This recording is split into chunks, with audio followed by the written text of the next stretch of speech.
Um amigo que é professor e escritor, um grande especialista em comunicação, chama-se Reinaldo Polito. Já tive a oportunidade de fazer uma live com ele aqui no canal Viver de Renda. Não sei se você teve a oportunidade de acompanhar. Se sim, comenta, se lembra da live com Reinaldo Polito. Fiz 2 cursos de oratória com ele, de apresentação, 2 oportunidades que eu tive de um curso em company, em empresas com as quais eu trabalhava. Eu organizei 2 capacitações do Reinaldo Polito para um grupo de 30 executivos, 30 empresários, para desenvolver as habilidades de apresentação, de relacionamento com a imprensa, de melhorar a comunicação em reuniões, workshops, enfim. E é um grande escritor. Sugiro que quem tem dificuldade de falar em público, quem tem dificuldade de conduzir reuniões, que quer melhorar a sua comunicabilidade, olha, os livros do Reinaldo Polito são excelentes, vale a pena ler, eu já li todos. E ele escreveu um artigo recentemente e me chamou a atenção porque ele fala exatamente da questão das Americanas. E o título é exatamente o seguinte: o peso e o papel do carteiro Sérgio Rial no anúncio do rombo nas Americanas. Vamos ler, eu quero compartilhar a leitura com vocês desse artigo do meu amigo Polito, porque traz algumas reflexões interessantes. Ele começa com uma frase de Molière dizendo o seguinte: o escândalo é que ofende, e quem o evita, vence-o. Ninguém é pecador quando peca em silêncio. Uma frase de Molière. As Americanas sacudiram o mercado com uma notícia inesperada e impactante. O CEO Sérgio Rial revelou que há uma dívida de 20 bilhões de reais escondida no balanço da empresa. Essa informação constitui um dos maiores escândalos corporativos no Brasil dos últimos tempos. A pergunta é recorrente: como é que ninguém percebeu um rombo contábil de 20 bilhões de reais? É muita grana para ficar escondida por tanto tempo, sem que uma pessoa sequer levantasse o tapete para enxergar o que havia ali. Não estamos nos referindo a 20 mil reais, nem 20 milhões, não. A conversa é sobre 20 bilhões. É zero que não acaba mais. Poderia ser pior. Cabe ainda no pacote outro dado de arrepiar: o risco de os credores pedirem antecipação do pagamento das dívidas. Nesse caso, o número poderia ser dobrado, chegando a 40 bilhões. Se este fato ocorresse, só restaria fechar as portas. Tudo indica que virá um pedido de recuperação judicial. Por isso, foi preciso pisar em ovos para dar essa notícia. A salvação da lavoura estava na habilidade de comunicar o fato. O escolhido para pôr o sino no pescoço do gato. Maravilhoso. O escolhido para pôr o sino no pescoço do gato foi Sérgio Rial.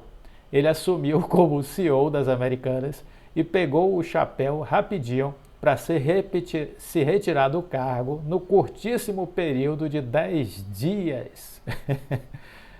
Bem na frente, pois é. Foi necessário pouco mais de uma semana para que ele e o diretor de Relações com Investidores, André Covre, batessem os olhos no balanço para descobrir que naquele angu havia caroço. Muita gente ficou intrigada e indagam: como fica o pesado investimento que fizeram em ESG? O G de governança não foi observado? Era para valer ou só para inglês ver?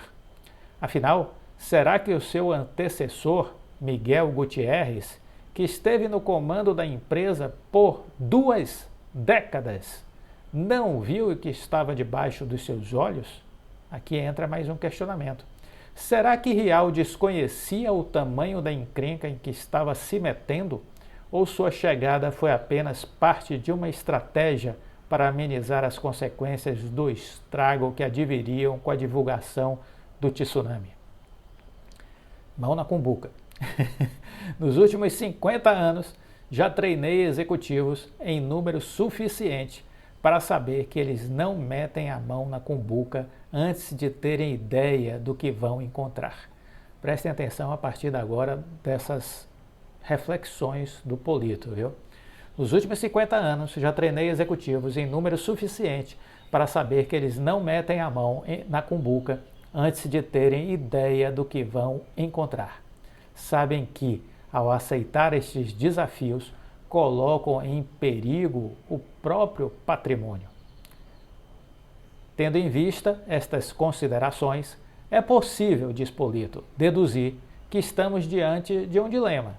Nenhuma hipótese que não exija explicações mais pormenorizadas. Apesar de ele mesmo chamar a atenção de que não tinha obrigação legal de explicar. Das duas, uma. Ou ele foi negligente no estudo preliminar sobre a real situação da empresa, ou já estava inteirado dos problemas antes de assumir. Essa é a mais provável, disse Polito. Essa é a mais provável. Nesse caso, estaria indo para o sacrifício, emprestando seu nome, sua experiência e sua credibilidade para segurar a bronca do mercado.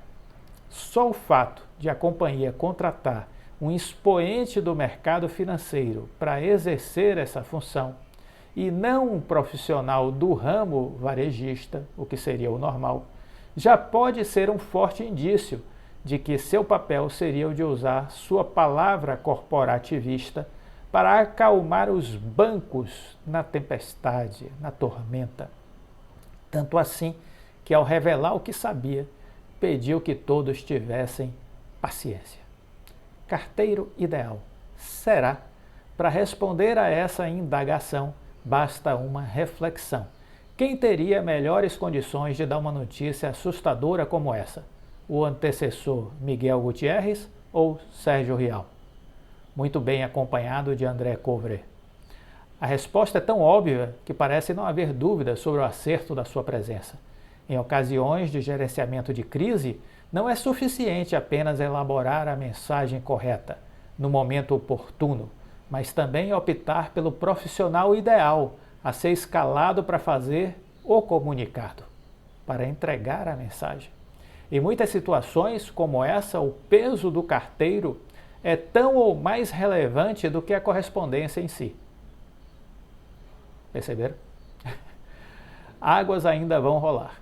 O episódio dessa semana está muito longe de ser o epílogo da história.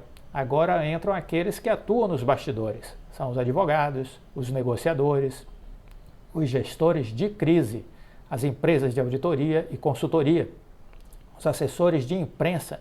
Todas as peças precisarão estar rigorosamente alinhadas para que o difícil momento seja superado. Tomara, são muitos empregos em risco. É a hora de gastar com profissionais competentes. Por questão até de sobrevivência, não pode haver falhas. As americanas podem tratar de pôr a mão no bolso e investir para que a delicada circunstância seja contornada. Bem, diante dos 20 bi, qualquer valor agora poderá ser visto como um simples pichuleco. Olha, Polito, um beijo para você, um forte abraço. Você realmente é um cara excepcional, gosto muito de você, você sabe disso. Sou seu fã, né? E muito feliz esse seu artigo e suas reflexões muito pertinentes, muito pertinentes. Uma das coisas que mais me chamou a atenção quando Sérgio Rial foi anunciado para ser presidente das Americanas, na verdade, duas coisas. A primeira, o Polito fez a menção. Ele não era uma pessoa do varejo. E eu me perguntei, o que faz essa pessoa, esse estranho no ninho? Ele não é do varejo. É um presidente de banco. O que faz uma pessoa que é da área financeira vir para o varejo? Assumir a presidência das Americanas. Aí algo ainda mais interessante me aguçou a curiosidade, porque eu conheço a cultura do Jorge Paulo Lemann, sua história, desde que ele começou a se interessar por tocar empresas, por investir em empresas. A Americanas foi seu primeiro investimento, depois veio a Brahma, a Antártica, e aí ele foi construindo uma série de grandes negócios, na sua maioria muito bem sucedidos. E há uma cultura própria do Jorge Paulo Lemann. Ele tem um jeito de gestão, há uma gestão, uma cultura Lemann.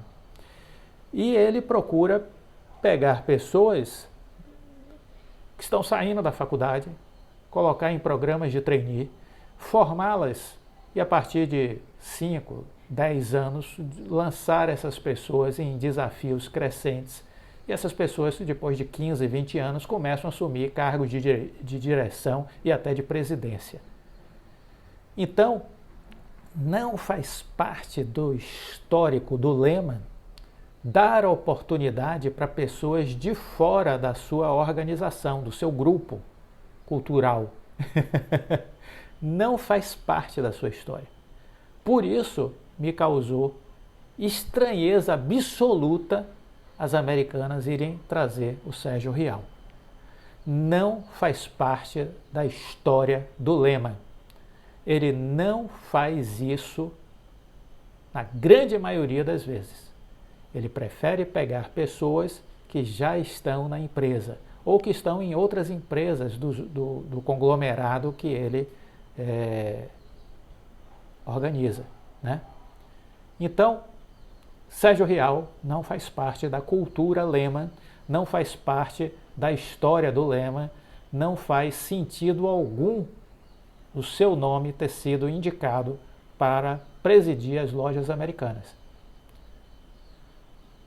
Aí, o que o Polito nos fala aqui tem muito mais peso quando a gente faz esse tipo de análise. Quer saber mais sobre essas coisas? Venha fazer mentoria comigo, porque é onde você vai ter a oportunidade de ter um aprendizado maior. Assine a Seleção de Empresas, que é um estudo mensal que a gente faz com análise de cenários de probabilidades macroeconômicas, China, Europa, Brasil, Estados Unidos, e a gente faz também uma conversa todo mês, R$360 apenas por ano, R$30 por mês, R$1 por dia, essa é a conta que você tem que fazer, e você então, a gente vai conversar na Seleção de Empresas sobre estratégias, balanceamento de carteiras, e eu vou mostrar para vocês quais são as ações que eu tenho hoje, que eu fechei 2022, quais são as ações que eu pretendo manter ou não, né? Vamos conversar sobre isso na Seleção de Empresas. Venha fazer assinatura. Gostou do vídeo? Deixa o like, compartilhe com os amigos. Fiquem com Deus. Até a próxima.